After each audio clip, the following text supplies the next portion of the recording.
ย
ทังหิงสิมะหุปะโตสัพเพสัตตาสัพเพปานาสัพเพพุทธาจะเกวลาสัพเพปัสสะลานิปัสสันตุมาจินติปาปะมาภะมาอัปปะมาโนพุทโธอัปปะมาโนธัมโมอัปปะมาโนสังโฆปะมา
ภาเว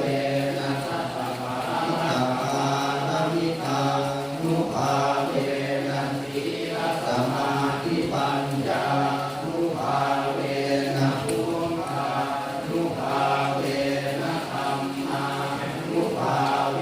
นะสังฆานุภาเวนะเตชะนุภาเวนะอิทานุภาเวนะมัตตานุภาเวนะเยยะธรรมานุภาเวนะจตุราสีติสาตธัมมังคันธานุภาเวนะอุตตะธัมมานุภาเวนะอังคิกามตานุภาเวนะอัตตมาปฏิยานุภาเวนะยานุภาเวนะนานุภาเวนะญาณานุภาเวนะญาณานุภาเวนะเมตตากรุณามุทิตาอุเบกขานุภาเวนะตานุภาเวนะสัมปันนานุภาเวนะตุยหังสัมมาโรโสปุวันตวันโยปันโนมนาตุมายังสามินาสันตุสัมปันสัลาญาปิวินันสันตุสัมปันธัมปาตุยหังสมิทันตุทิคายุตาตุยหังโหตุนันตมาสจิเวนะสมันทิโพโหตุนาตถาอังกาสภะพะสมณภูมิคังคานาสัมมุตตาอารังกตาเนสัมมาตุเมอานุรักขันตุนะโมตัสสะภะคะวะโตอะระหะโตสัมมาสัมพุทธัสสะนะโมตัสสะภะคะวะโตอะระหะโตสัมมาสัมพุทธัสสะนะโมตัสสะภะคะวะโตอะระหะโตสัมมาสัมพุทธัสสะอิมังธัมมาอุตตรธัมมาอัปปยากตาธัมมาสุขายเวทนายสัมปยุตตาธัมมาทุกขายเวทนายสัมปยุตตาธัมมาอทุกขมสุขายเวทนายสัมปยุตตาธัมมาวิปากาธัมมาวิปากาธัมมาธัมมาเนววิปากานะวิปากาธัมมาธัมมาอุปาทินุปาทานิยาธัมมาอนุปาทินุปาทานิยาธัมมาอนุปาทินานุปาทานิยาธัมมาสังกิเลสสังกิเลสิกาธัมมาอสังกิเลสสังกิเลสิกาธัมมาอสังกิเลสสังกิเลสิกาธัมมาสวิตังสวิจาราธัมมาอวิตังวิจารมัตตาธัมมาอวิตังวิจาราธัมมาอิติสังฆทา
ส่วนมากสองบทนี้มันก็เอาถึงแต่เวลาไปที่หลัง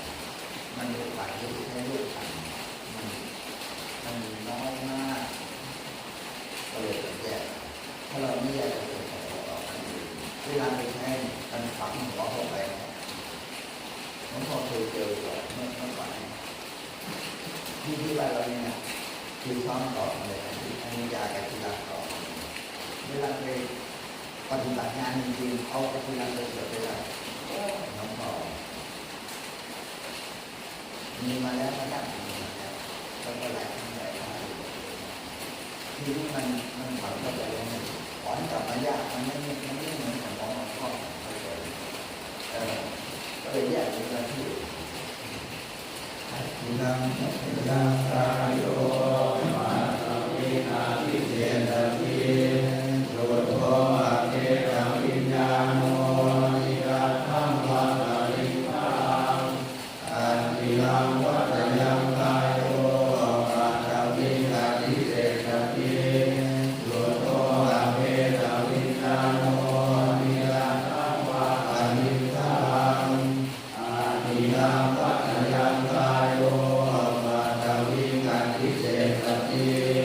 โยโทอาเก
งกังอินาทินาสังฆังอิทุกะเนพิตาภิกะละตังนิทายังสัตตานะโตมุขตังปฏิโสยานิธรรมโมยายังนิทาติโตเทตานะปุจจายัตตาลุลาลังปะลังนะภิกขุนาโนปะทินตังตุมเมหิปุญญา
เรื่องอะไรต่างๆที่นี่ก่อนถ้าก่อนได้เราก็ไม่ยอมนะง่ายๆเลยวันนี้พูดถึงเรื่องนี้ในดูเสืออย่างดูแล้วก็ผมก็ดูอาชีพบ้านมันไม่วิ่งกับปะปองนะต้องแรงดูเนี่ยดูอาชีพก็ดูเสือใกล้ดูแต่โลกเข้ามาเกี่ยวกับเรื่องการทำงานแล้วก็ถือเป็นไปนะหมอว่าเป็นเรื่องอะไรที่ไปทำ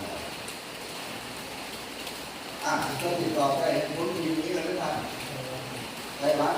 ไปหาหมอจานตัวขอข่าวไปข่าวไปก็หมอไปแค่หมอมันพอเอาเลยหาบอกเอาดีเลยนะไอ้ที่ข่าวเราต้องหมออยู่แล้วข่าวก็ทำงานอย่างนั้นที่โรงพยาบาลฉันได้ฉันได้ที่เห็นหาหมอได้เราก็บอกหมอที่ไม่ได้ก็เดี๋ยวลงnó cái này ai kéo cái này kéo qua cái này không phải mình không gọi nó không gọi nó còn nó ngay như vậy nó không phải hạ để kéo nó phải không phải hạ nó không có gì mà đủ phải thì đỡ được nó mà có đến mà đủ mà nó đồ thì nó đồ thì này không ăn được không ăn ngồi mà chưa mà ăn tôi khoảng này các tôi có cái điều là theo toán thì rất là cái điều là nó coi bỏ đi cái đoàn này nó còn nó cả con người làm nó phải có điều quật theo toán thì nữa cái toán có điều quật nó coi toán thì mất là mình áo nó không toán con cái này nó coi toán thì nó mùi cũng có điều quật theo rồi nó như ta khi thắng cái đồng bạc cái gì cái bài học đấy anh mình cho các cái điều thành cái lớp coi này thành có mắt có vậy mỗi giờ hai tay không còn người có chỉ có đầy về không còn nhà là sáu rồi anh đi là như loại nó có giờ nó có chỉ cần tự hiểu đây cái đây là những cái mà ăn của những cái con cày cũng tham đi cũng tham mát cũng đi tham mát cũng đi nó mới có tham đi rồi vậy thôi không có bỏ chúng ta đang thấy cái chuyện cái năm cái điều ngay bây giờ để nó có cái nhiều nó có là gì tất cả mọi thứ đây khi đọc nó ông một ngoài nó là lại một ngoài là nó là cần dần cái bây giờ nó không phản nó có cái thứ ba nó có gì phản nên cái thứ ba là gì cả nó có cái kho còn nó có cái nàyที่จะทำต่อเพื่อเป็นสารมาอยู่เลยเมื่อพอถึงเราจะต่อตายมันเลยมันขนาดที่เป็นดูได้เป็นพอแล้วที่ดูได้ให้เราต่อตายเข้าเลยจะเป็นขนาดไม่ใช่ง่ายนะถ้ามันสร้างการเราต้องการมันต่างกันแล้วพอพวกแม่ไม่เรียนไปเรียนมาดูไปท่านด้วยไปท่านแห้งข้างก็เดี๋ยวเธอไป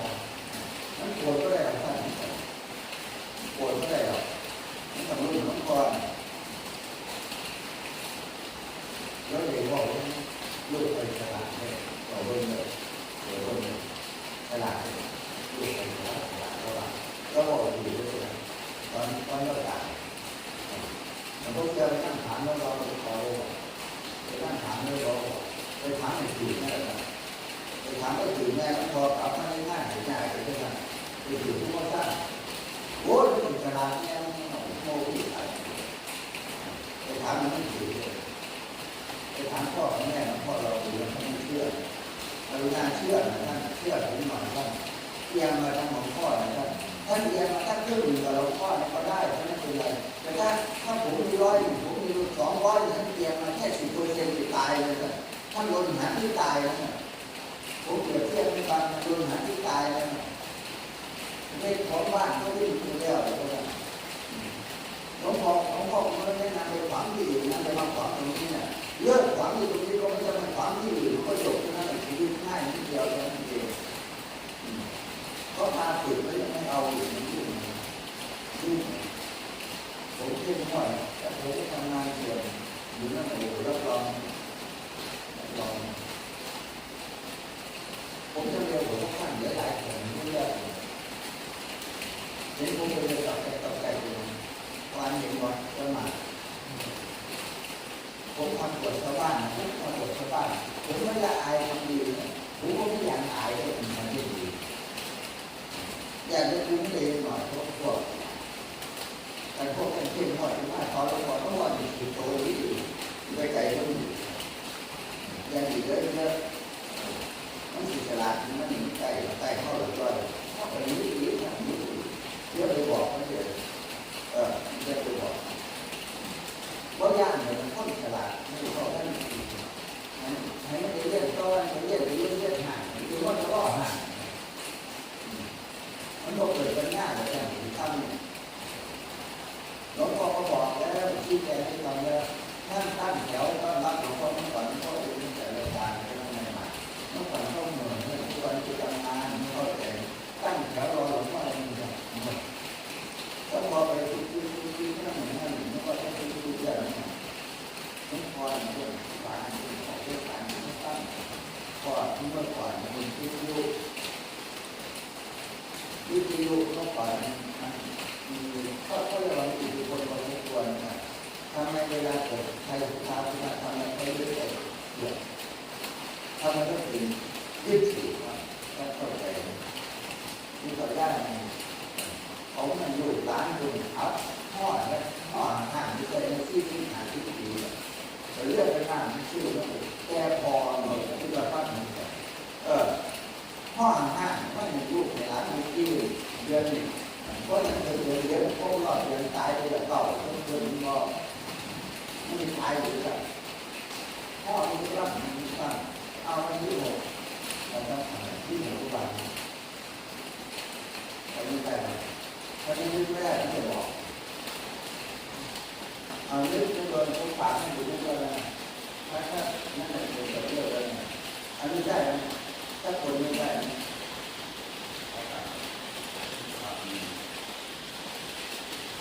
เมื่อวานที่พาทีมันจุดเด็ดที่สภาจุดเด็ดที่สภาต้องพาทำอยู่ต้องเข้าใจด้วยไม่ได้ไงที่ได้เลย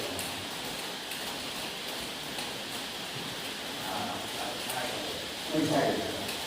ดูนะที่ยาพาไปดูต่อขึ้นวันตอนที่ที่พาไปดูที่ยาพาไปดูได้ไหมวันป่าเป็นตายทั้งวันวันก็เป็นตายวันนี้วันเกิดของพระพุทธเจ้าวันนี้ของพระพุทธเจ้าป่าโลกไม่ใช่ป่าธรรมดาป่าก็ที่แหลกโดยที่ขาดที่การโอ้ยแย่เลยบ้าเลยวันนี้วันเกิดของหลวงพ่อพุทธเจ้าหลวงพ่อพยาเมื่อวานนี้ป่าเป็นตายที่ดีป่าเป็นไม่ดีป่าเป็นตายดีทุกรอบเป็นอะไรแน่นอนไหมผมแปลมาเพื่อจะได้ท่านถามอะไรผมตอบได้แต่เวลาผมถามท่านตอบไม่ได้เชื่อหรือยังเชื่อหรือยังโม่จะเสียงใช่ไหมมองว่าตัดให้เสียหรือไม่ท่านถามมาผมตอบไม่ใช่ว่าที่ถามที่เกิดเรื่องต้นแต่ผมถามกับไปย้อนในวันเดียวนี่ท่านทำท่านตอบไม่ได้แล้วไม่ใช่คนเดียวเลยนะไม่ใช่คนเดียวแค่ถามด้วยนะใช่ไหมผมถามไม่ตอบตรงนะผมไม่ตอบตรงนะท่านรู้ได้บ้างเรียบร้อยไปถามแต่วันนี้แต่วันนี้เด็กเนี่ยยังใช้ดีเราอยู่ที่บอกไม่ขึ้นเดือนแล้วใครทำอะไรที่ถามมันหน้าเดือนหน้าแต่คุณพวกตาย ถ้าพูดถึงนั่นที่สำคัญแต่ไม่ได้นี้แต่ที่ว่าที่สามห้าผู้คนไทยที่สามห้าที่สามที่สุนาถ้าจุดเด่นที่สุนาวันเกิดหลวงพ่อจาจุดเด่นที่สุนาเอาไม่พอเยอะขยายต่ออย่างนี้ท่านเข้าใจก่อนที่หลวงพ่อพูดมาว่าอันนี้คือเราใจก่อนที่หลวงพ่อพูดตามเขาพูดมาแล้วมันไม่สำเร็จเลยอย่างที่หลวงพ่อพูดหลวงพ่อไม่ติดในโลกนั้นหลวงพ่อไม่ติดนะเพราะผมไม่ได้เอาอันที่ผมก็คัดที่สุดแล้วผมพูดว่าเขาจะมาถ้าเกิดเขามาผมไม่ติดในโลกนั้นที่เราหลวงพ่อถึงจะว่าไม่แน่นอนแต่โยกไม่จะตั้งคนที่เขาปวดแน่เขาเสียต่อแล้วก็ต้องเลือกผู้ติดตามในตอนนั้นถ้าบวช5 เดือนไม่ได้เป็นบวชนานก็ไปเป็นผู้ติดแต่ถ้ามีกระดูกกระใจก็เหมือนต้องดูนะต้องดูเมื่อวานที่จ่ายไป13,000ค่าไฟเลยถ้าเราไม่ได้13,000วันที่นี้ก็ได้เป็นหน้าท่าได้ปั่นน้ำก็เสียเงินเลยเสียแล้วท่านแม่เราไม่เลยดูพ่อก็เลยขอต้องมีอะไรเลยผมจะลำบากให้เพื่อค่าไฟเหมือนกับ2 บาทอันนี้ไม่น่าพูดใจเดี๋ยวที่อ้วนนะเดี๋ยวที่อ้วนที่เดี๋ยวเขาพูดกับโอนโอ้โหชื่อที่โรงพยาบาลมันบริจาคค่าไฟ20 บาทสาธุเลยสาธุวัดกันสาธุ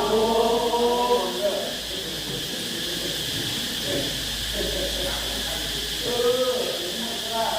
ดูเรื่อง